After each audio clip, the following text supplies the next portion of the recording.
15 अगस्त 1947 को जब भारत आज़ाद हुआ था, उस समय हमारे देश में 565 रियासतें थीं, जिनका भारत के 40% इलाकों पर शासन था। विभाजन के दौरान जब पाकिस्तान बना तो इन रियासतों को 3 विकल्प दिए गए थे। पहला ये था कि वो आज़ाद रहें, स्वतंत्र रहें। दूसरा विकल्प कि वो भारत में अपना विलय कर लें, और तीसरा विकल्प था कि वो पाकिस्तान के साथ चले जाएं। ये 3 विकल्प दिए गए सबको। इनमें सिर्फ 3 रियासतें ऐसी थीं, जूनागढ़, हैदराबाद और जम्मू कश्मीर, जिन्होंने खुद को स्वतंत्र यानी आज़ाद रखने का फैसला किया। उन्होंने कहा ना हम भारत के साथ जाएंगे ना पाकिस्तान के साथ। लेकिन विभाजन के कुछ ही दिन के बाद पाकिस्तान के कबायलियों ने पाकिस्तान की सेना के साथ मिलकर धोखे से जम्मू कश्मीर पर कब्जा करने के लिए हमला कर दिया, और इस बात से घबराकर जम्मू कश्मीर के महाराजा हरि सिंह ने भारत की सरकार से मदद मांगी।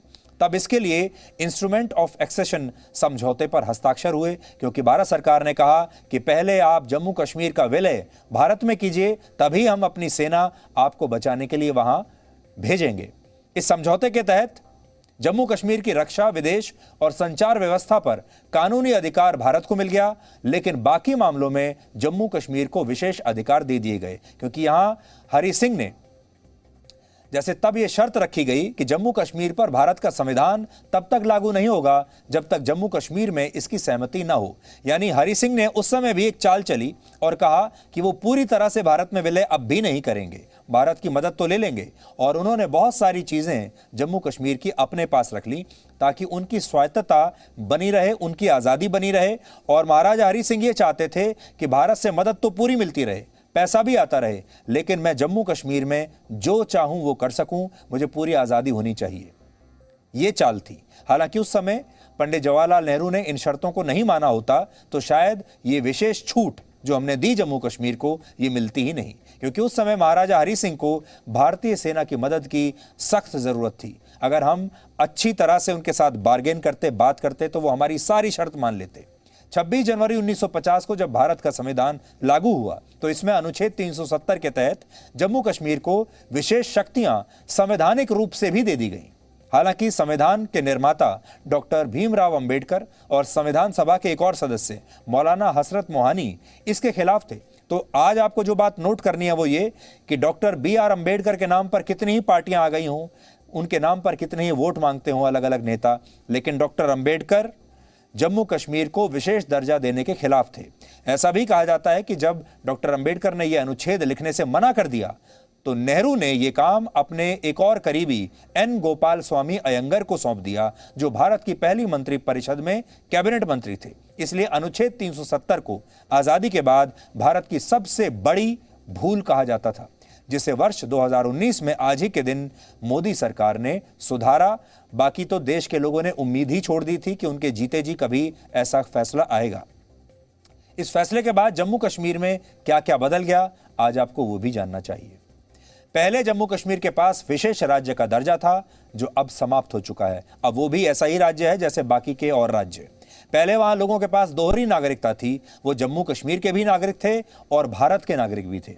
लेकिन अब देश के बाकी लोगों की तरह, हमारी और आपकी तरह, वहां भी एक ही नागरिकता है और वो है भारत की नागरिकता। इसके अलावा पहले ये कानून था कि जम्मू कश्मीर की कोई महिला या कोई लड़की भारत के किसी राज्य के लड़के से अगर शादी करती है तो उसका उसके परिवार की संपत्ति में अधिकार समाप्त हो जाता था और उसके बच्चों की भी जम्मू कश्मीर की नागरिकता समाप्त हो जाती थी। लेकिन अब ऐसा नहीं है।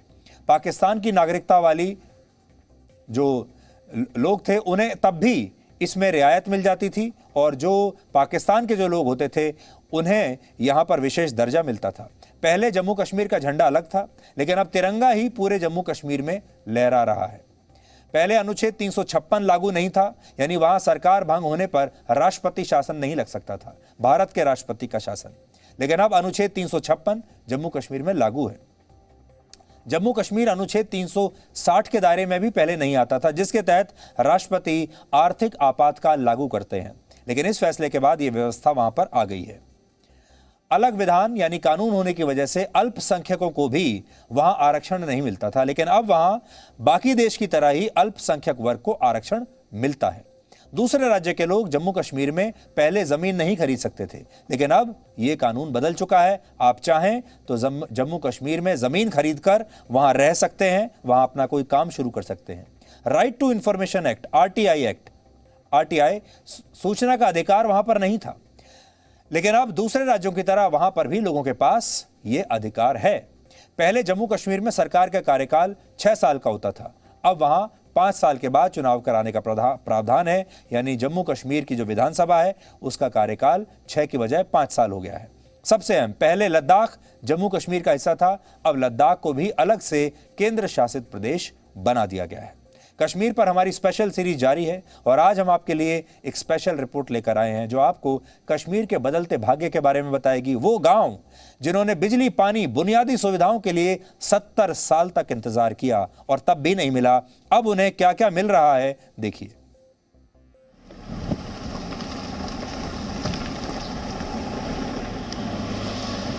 पूछने वाले पूछते हैं कि अनुच्छेद 370 के हटने से कश्मीर की सेहत पर क्या फर्क पड़ा। ऐसे लोगों को जवाब ये तस्वीरें देंगी।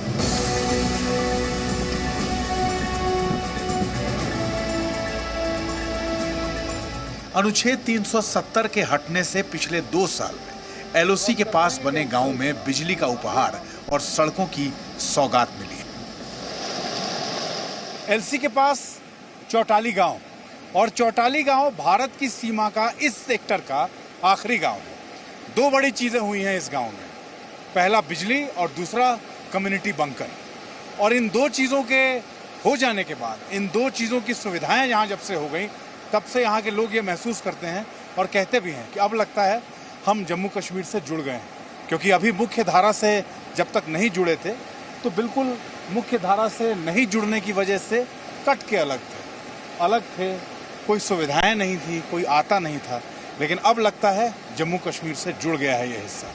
बिजली की राह देखते देखते चौटाली गांव के मोहम्मद चाचा बूढ़े हो गए। शमीमा की पढ़ने की उम्र निकल गई, लेकिन शुक्र है कि ताहिरा और रिफत जैसी बच्चियां बल्ब की रोशनी में अब पढ़ाई कर रही हैं। साल 1947 में भारत की आजादी के बाद से पहली बार बारामूला के बोनियार तहसील के चौटाली गांव में बिजली के तार पहुंचे हैं। अल्लाह का शुक्र है साहब कि गवर्नमेंट ने हमें यहाँ बिजली की ये तार दिखाई। पहले पावर आता है, थोड़ा बहुत आता रहता है पावर, लेकिन हम मांग करते हैं कि अब खुदा करे उनके दिल पर भी रहम आए ताकि ये 24 घंटे के लिए हमें पावर मिल जाए। अनुच्छेद 370 हटाए जाने के 1 साल बाद ही चौटाली गांव में बिजली आ गई। इसके बाद तो जैसे लोगों की जिंदगी बदल गई। लाइट आ गई, थोड़ा हीटर चल रहा है, सुख हो गया थोड़ा। ये हीटर चल रहा है, लाइट चल रही है, खाना बन रहा है। अच्छा रिफत, पहले बिजली नहीं था? नहीं। अभी बिजली आ गया जी। तो पहले कैसे पढ़ते थे और अब कैसे पढ़ते हो? जी पहले बिजली नहीं थी, अब बिजली है। और पहले हम कुछ लकड़ियां जला के पढ़ाई करते थे। फिर बाद में बिजली आई, फिर हम अच्छी तरह पढ़ाई करने लगे। अच्छा, पहले की सरकारें कहती रहीं कि सीमा पर बसे गांव में विकास कार्य नहीं हो पाते क्योंकि आतंक की घटनाएं होती हैं, बमबारी होती है। लेकिन सच ये है कि झूठी बयानबाजी से बदलाव नहीं आता। आज यहाँ बिजली है और हाँ, आज भी ये गांव सीमा पर ही है। कुछ इसी तरह की कहानियां सुनाकर पहले की सरकारें बारामूला के दाराकुंजन गांव में सड़क नहीं बना रही थी। ये गांव भी सीमा पर बसा है, लेकिन अनुच्छेद 370 हटा तो विकास के रास्ते खुले और ये रास्ते अब पक्के बनाए जा रहे हैं।